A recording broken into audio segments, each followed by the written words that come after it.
bienvenue aujourd'hui dans cette petite vidéo exclusive, rien que ça, puisque nous sommes à bord d'un prototype. Comme vous le voyez certainement, tout est caché, on ne voit même pas la marque, puisque même le logo est caché sur le volant. Alors voilà, on ne va pas faire durer le suspense plus longtemps, il s'agit de la Hyundai i30. Alors vous allez me dire, qu'est-ce qu'elle a de nouveau?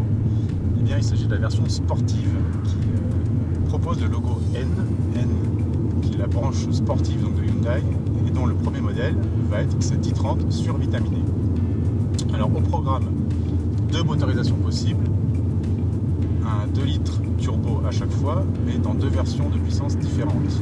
Une qui devrait tourner autour de 250 chevaux, et une autre, celle-ci baptisée Pack Performance, qui devrait afficher environ 290 chevaux.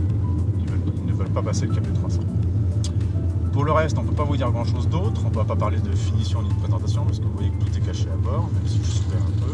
Voilà.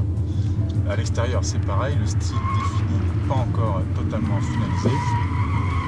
Par contre, ce que l'on peut vous dire déjà, puisqu'on a roulé avec, on a eu la chance de rouler avec, et notamment sur le Nürburgring, sur la boucle nord, la fameuse, c'est que la voiture semble plutôt bien née. En termes de châssis, de freinage et de direction, on a affaire à une sportive qui semble vraiment efficace. C'est un prototype qui est encore en cours d'élaboration, mais elle est quasiment définie, 99%. Ils nous ont avoué qu'il reste encore quelques réglages de suspension à faire. Mais voilà, c'est vraiment le produit tel quel qui va être commercialisé a priori à la rentrée.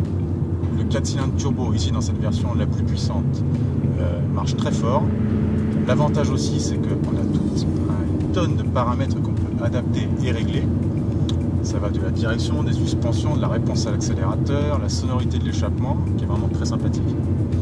Voilà. Pour le reste, ce que je peux vous dire, c'est qu'on aura une boîte 6 manuelle, pas de moto, un 4 cylindres turbo, donc deux niveaux de puissance. A priori, la France ne sait pas encore si elle va commercialiser les deux niveaux de puissance ou un seul. Évidemment, on ne connaît pas ni le tarif, ni les équipements, malheureusement. Espérons qu'elle soit bien placée. Comme toute Hyundai, cette version i30N garantie 5 ans, kilométrage illimité, donc ça c'est une bonne nouvelle. Donc voilà, on a juste hâte d'essayer la version définitive, sans les camouflages, avec les réglages les bons, et surtout de connaître le prix pour savoir si cette rivale de la 308 GTI et de la future Mégane RS va être à la hauteur. Petite indiscrétion, nous sommes vraiment au Nürburgring, dans le centre d'essai Hyundai, et dans le garage, comme voiture de référence, l'ancienne Mégane RS. A priori, s'ils s'inspirent de la française, ils sont plutôt bien partis. Voilà, à bientôt.